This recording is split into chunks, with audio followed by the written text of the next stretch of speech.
हो आज चाहिँ मेरो फुलकोपीको सब्जी भाजी बनाउने हो।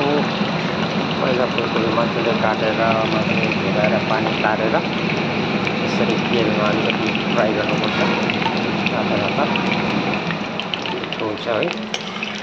गरेर म चाहिँ सबै फुलकोपी तार्छु।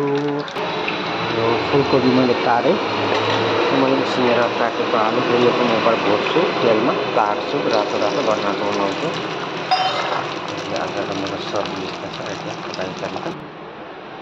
पाँचफोरन जिरा मसला पड्काइदिन्छु। पड्काएपछि तपाईँको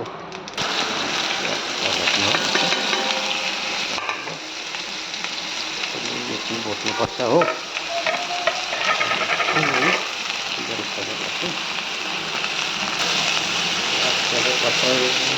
पाक्ने गरी हुनुपर्छ।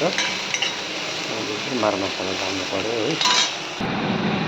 र मैले अब तपाईँको यहाँ हल्दीहरू लगाइसकेँ मसलाहरू। अनि भुटेको आलु टमाटर लगाउनु पऱ्यो टमाटर हो। अब सब्जीमा मिलाउनु हो, चटनी पनि बनाउनु हो। सब्जीमा सब्जीको लागि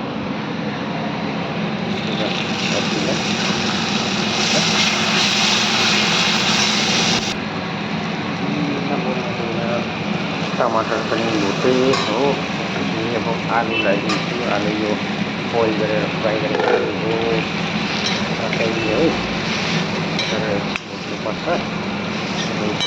कोपी फ्राई पनि त्यो फुलकोपी मैले फ्राई गरेको हाफ फ्राई गरेको है। मैले यहाँ नुन पनि लगाइसकेको छु। खोर्सानी हरियो एउटा लाग्छु हो। अब अलिकति यसमा सुप लगाउँछु झोल छिप्पै। त्यहाँदेखि एकछिन उमाल्छु। त्यहाँदेखि सकेपछि चाहिँ अब यो मेरो आजको आइटम है। बेसी चाहिँ होइन, 1 कप तातो पानी लगाइदिन्छु। ल्याएर चाहिँ अब एकछिन उमाल्नुपर्छ।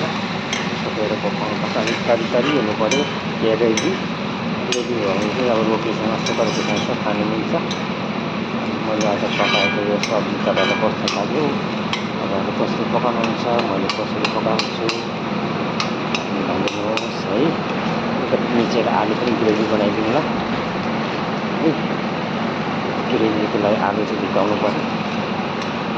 भइहाल्छ अरू चाहिँ।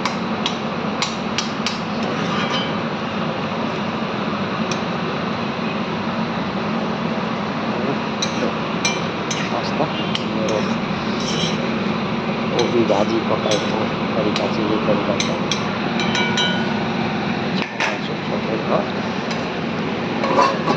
मलाई उतार्छु। साथसाथै चिया पनि पाक्दैछ। टमाटर लसुनको भाजी बनाउने चटनी बनाउने हो। अलिकति हरियो कोपीको पत्ता लगाइदिएको हो। अलिकति हरियो ल्याउँछु। डिजाइन राम्रो सोधेको छ। छिमेर अब लगाएपछि पनि पकाउनु पऱ्यो है।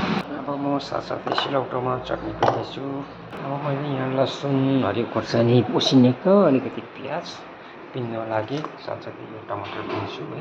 चटनी टमाटर लसुनको चटनी पिनिसक्यो सिलौटोमा। साथमा मेरो फुलकोपी आलुको भाजी सब्जी पाकिसक्यो।